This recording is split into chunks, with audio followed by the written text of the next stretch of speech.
Hello, and thanks so much for joining us. I'm Carol Jenkins. The program is Black America, and our guest today is Hazel Dukes. Dr. Hazel N. Dukes is president of the NAACP New York State Conference and a member of the NAACP National Board of Directors, a longtime civil rights activist. And thank you so much for being here today. Thank you for having me, Carol. Yeah, what a treat. We were just talking about someone who came in and said that she knew me a long time, and you said, what about us, right? Long time. Yes. In New York City, and we have the same roots in Montgomery, Alabama. Absolutely. Right. Well, we always start by asking our guests to place themselves in Black America. So let's just talk about Montgomery, Alabama, and how you made that leap from Montgomery to New York and so much activity. I tell you what, my dad was a Pullman porter, and the name E.D. Nixon, which history do not record, because if it had not been E.D. Nixon, there would have never been a Martin Luther King Jr. This is true. And so when I tell the story to young people, you know, they go, well, matter of fact, I did it last Friday with the Deltas. We were the Eastern Conference, and they had a program about women and how they made strides in American society. My dad was a really civil rights advocate without knowing it. He was always talking about things that was not right and whatever, and so my mom was very quiet. So my mother said I was really my dad's child. So all of my energy when we came to New York, and we never left our connection to Alabama. Matter of fact, we go every year at Christmas and spend 2 weeks in Montgomery. Oh, that's a thing. In Montgomery. We've done that great. For 52 years. 2 weeks every year? Every year. Well, you're outdoing us. We have family reunions now, but they're generally every 2 years. Yeah, well, we go every year at Christmas because the children are out of school. There's a whole lot. So summer was not good.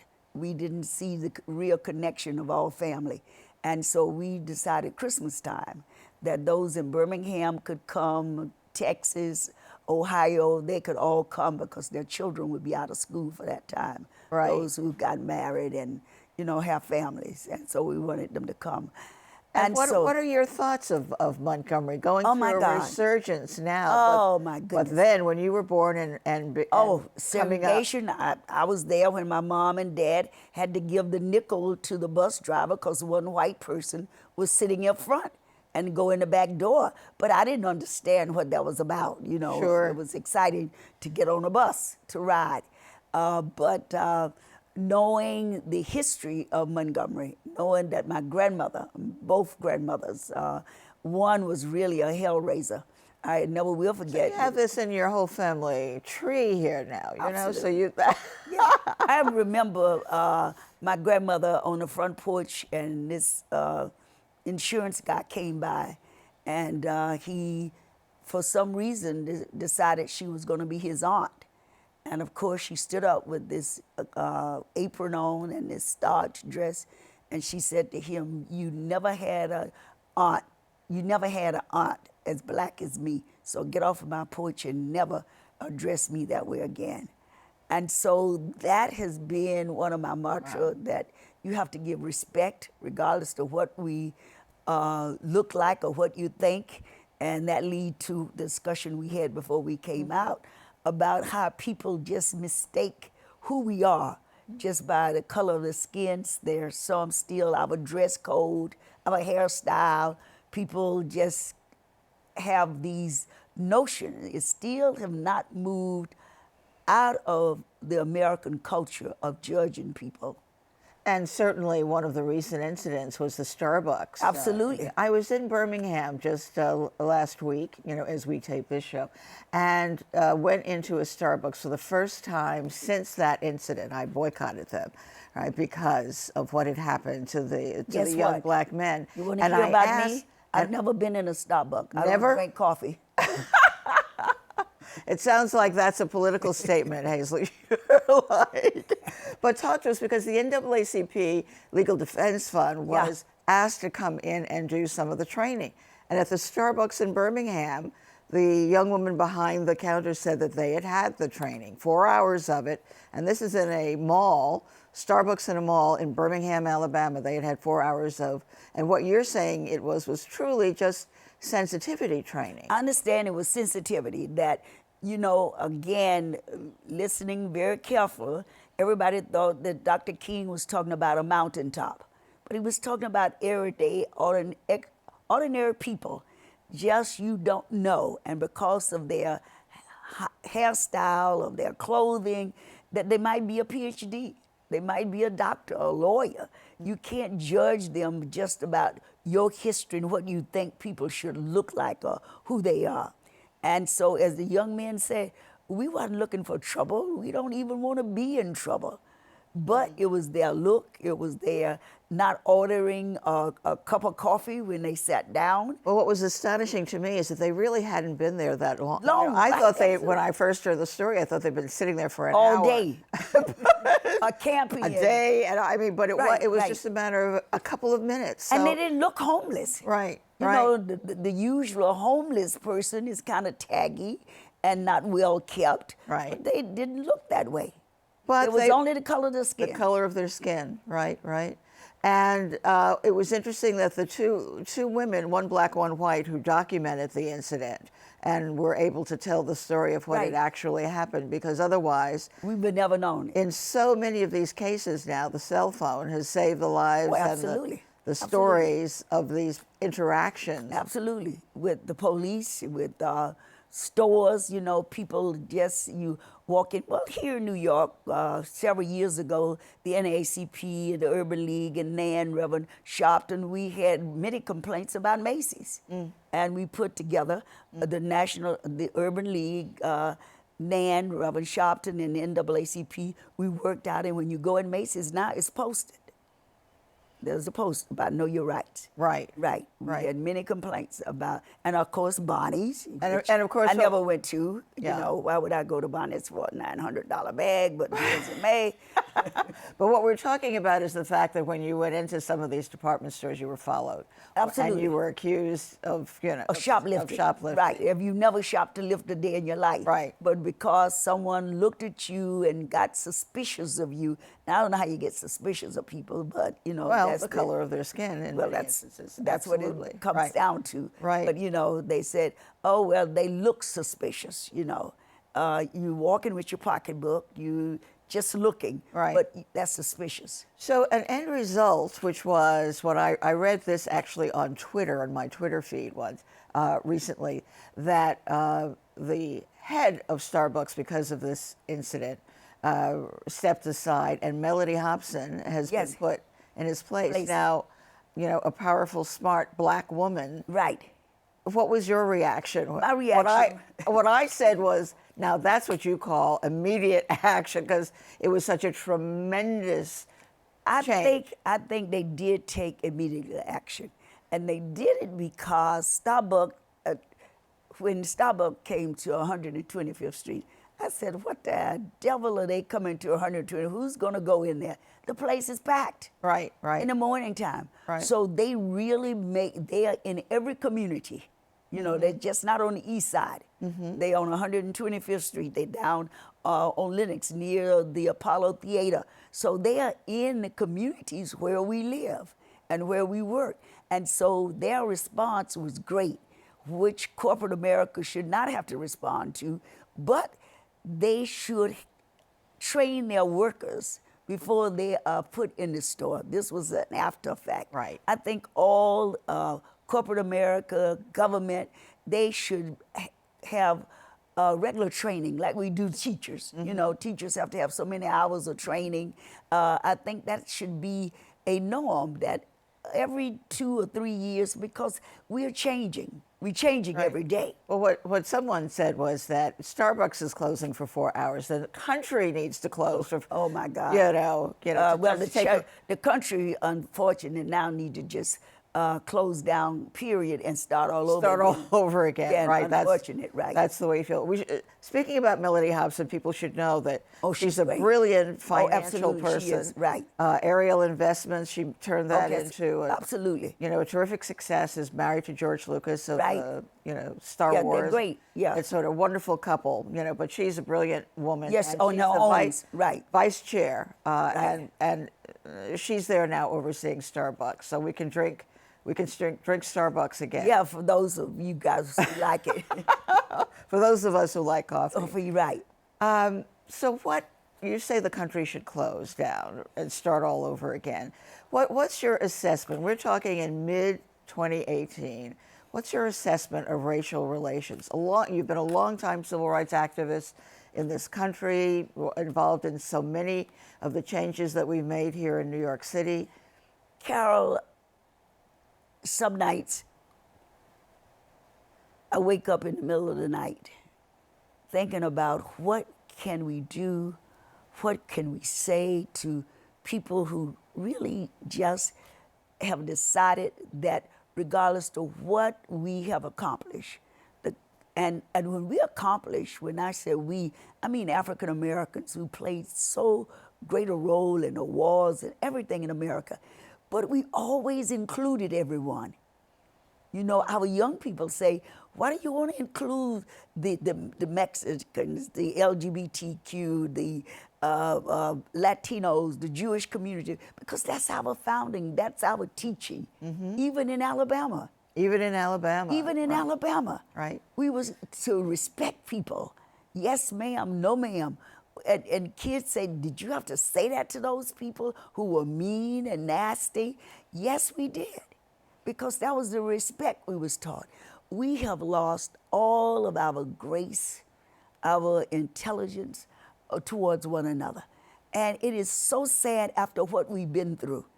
When I think about Meg Evers, before the king, you think about Harry T. Moore, who was killed just telling people, let's register and vote so we can have a voice to say.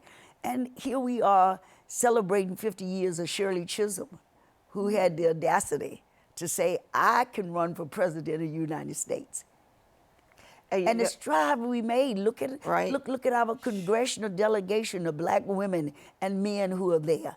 We never thought of that.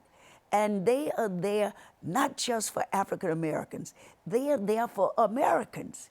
And then when you see the man who wears the honor of being the president of the United States of America, who can't even bring himself to respect those who were elected by people who are there in Congress setting policy for Americans, not just for black Americans, but for Americans. When they speak, when John Lewis poured his heart out, who was beaten, bloody, still talk about America, the disrespect, the kind of name calling to Maxine Waters. Sure. I mean, it's heartbreaking. Right, when you're waking up in the middle of the night, you're heartbroken. But what about the opportunities that we see here in this particular year and the midterms that are coming out? Well, are you optimistic? And absolutely. Yeah. I believe there is more silent Americans, but a different kind of silence. Who are good people, will make their voices heard at the ballot box. Right. I heard something earlier this morning about some figures that's out, that he's still holding, the president at 45 is still holding that core group. Right, his core group. His core group. I guess they're the people that we will never reach. Right. And when I say to young people, I haven't given up hope. I still believe that we can overcome this. There are some people that I think we should leave them where they are and let them go to heaven or hell with their bigotry. You're very generous in that, in the phrasing of that, right? Heaven or hell, Yeah, right? heaven or hell. I can't judge where they're going, Right, but right. whatever. But I believe that there is a better life somewhere. And so if they choose not to go to that life, that's there. It's on them. But I'm going to continue to be inclusive in America. I believe that this country is greater than one person. Now, But when is it going to happen? Yeah, well, let's talk about happening now, this year in 2018. And there are many people who are beginning to say that the change is going to come from the South, from our our origins. Yeah, Like, for from the instance, women. So let's talk about Georgia, for instance, where you have, and I want to play a clip, Stacey Abrams, who's running for governor, and in the primary got 76% of the vote. White, black, everybody. Absolutely. Let's take a listen to Stacey Abrams. We interviewed her at the Power Rising conference in Atlanta recently. There are three issues. It's education, and the way I describe it, it's educating bold and ambitious children from cradle to career. It's about having a thriving and diverse economy, and that's not only about making certain there are good jobs that pay well, but having access to capital to start a job. But it's also about an earned income tax credit and economic mobility, because too many of our families are trapped and mired in poverty that is not necessary. But it's also about making certain that we have strong, responsible leaders who can make certain that government works for everyone. And that's about expanding access to Medicaid and to health care. It's about ending mass incarceration. But it's also about decriminalizing poverty. It's thinking about transportation and transit, and also thinking about the environment, which has very specific issues, especially among Black communities. And so it's being able to take those conversations and understand that while they may play out differently depending on the region, they are universal questions about how we improve the quality of life for everyone.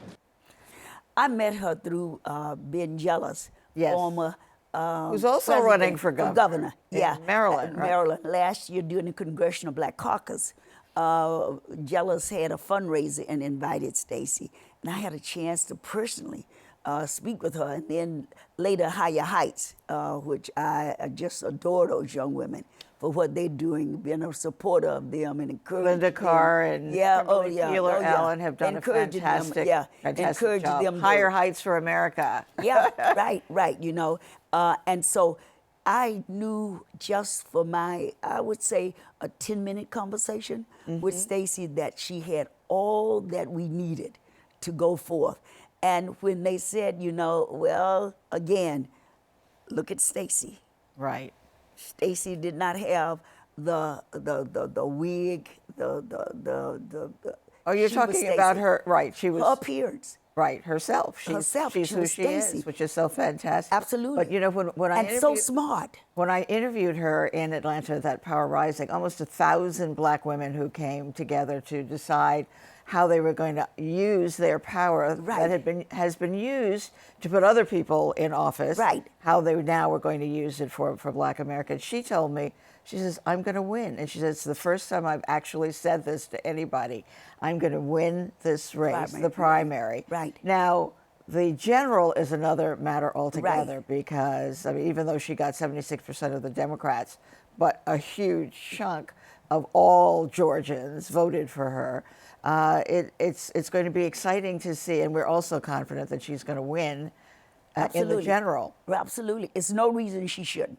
It's no reason. So that's putting a Black woman, the first Black woman as governor. Right. We've only had two. We had Weiler in Virginia and Patrick Duval in Massachusetts. Right, Black men. But this will be the first Black woman who will be governor of a state in this country. So that's exciting.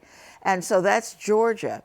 And in Alabama, a recent story about all of the Black women, there may be as many as 70 of them running, but in Glamour magazine, they profiled 18.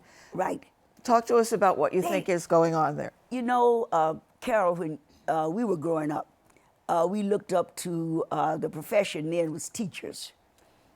And I think that has transferred over to our women, as you know, the statistics about the graduation of women in some of the most prestige colleges and universities. Right. So they're prepared. And that's one of the things that people can say about our race, African Americans. We were always taught to prepare ourselves. And so that's what these women have done. And they are really qualified. It's nothing that nobody's given them. They are qualified. They have been in different areas of finance. Right. Our women have grown into the financial world. So we've transferred our mannerism, our courtesy, patience. That's what you need to be in good government. Right. You were asking, we were talking about Terry Sewell. Right, yes. Congresswoman who's done fantastic work, yeah. Every time I see, and I was telling you, she's a cousin. Right. We're gardeners. Right, yeah. What Hazel said, the gardeners are everywhere. Everywhere. Right? Oh my God. You can't go anywhere out of nowhere in the country that you can't find a garden. that all started in Lowndes County, Alabama. Alabama. Yeah. Right, but they all over the place. So she's a Democratic congresswoman Right. in a red state. Right. We have all of these other black women who are running. Another cousin of mine was one of the judges. You know, the last election cycle, they put in 9 black women judges in Jefferson County and surroundings. And we had Tamara Harris Johnson, who's another cousin. Well, you know, the South is rising. Yes. And many people from areas of New York, Massachusetts, and Philadelphia have returned home. And so they're there to do some of the political and finance that the older ones who stayed is not really with it. And so you have a core of from what I've heard from Higher Heights, who spent a lot of time in Georgia with you know, talking to people, having parties, and getting that group out to be supportive. And so you have a lot of women, millennials and the middle range, who have returned to the South and have some money. It takes money to run these races, you know, and they always have outspent us. But now you can see that we are being competitive.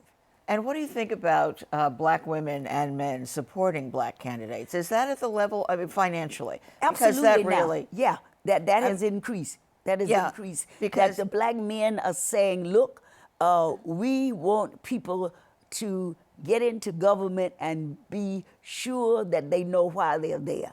And so it's not a competition with black men versus black women. As it was in Shirley Chisholm's time, as a matter of fact. Well, she was too early. She was early, but that's okay. Her history is got to be in the history books, and all the women that is now running have to know that it was a Barbara Joy and it was a Shirley Chisholm that they saw as young girls, that they say, I can do this too. So even though you wake up in the middle of the night in distress, you seem to be optimistic about what you're saying. I am. Yeah. Because I pray a lot that change will come. I believe that. And so when I get a little despondent, I kind of turn back to what I know will work. I do not ever want any violence. Never. I'm nonviolent, but I'm not non-political. And nice. so, not nonviolent, but not non-political. That's right. In your hometown, Bryan Stevenson's Museum of Slavery and Lynching, and you've seen it. You said, yes, absolutely. Talking about the history of that part of the world. And when they have the names of the counties, and when you go outside and look at, they've asked counties to come and take it. Let's see how they're going to rise to come to say, we made some mistakes, but we apologize. Let's hear what the apology is going to be. I think the more people stand up and apologize, it breaks down some of the barriers. Nobody is saying you're responsible for all of it. Right. But your parents were. Right. Your grandparents were. And so you apologized and said, I'm going to make this world a better place. I think we could bring more of us together. We always close the program by asking our guests to finish the statement, the power, the strength of Black America lies in. What is that for you? It lies in the history of us as African American people, that we've given so much and never asked for anything. We always were giving, always being a part, trying to be at the table even when they refused to let us in. And so I think that our continuing showing our strength, being who we really happen to be on our foreparents who instilled in us so much that no one can take it away from us. And so that's my hope and that's my faith. What would your parents, the esteemed Pullman porter, that was a big job. A good job. Oh yeah, I was a middle class before I knew what the word middle class meant. Right. That was a great. The teachers and the postmen. Historic. You know, and our doctors and our teachers. You know, right. I tell kids about the foundation of Miss Bertha Carter, a little kindergarten school that I went to. They owned a cleaners, and there was about 6 of us. But she had us, and I remember at Old Ship Church where. You had your gloves on and your little socks. And what would they say? What would your parents say about the condition of, just in a word or two? They would be happy that we have continued in the spirit of them being inclusive and making sure that we have respect for all people. Thank you so much, Hazel Dukes, and thank you for keeping up the fight, not nonviolent, but not non-political. Thank you so much for your inspiration and your leadership. Yeah. Right. Okay. And thanks to you all for being with us as well. I'm Carol Jenkins. The program is Black America, and we'll see you the next time.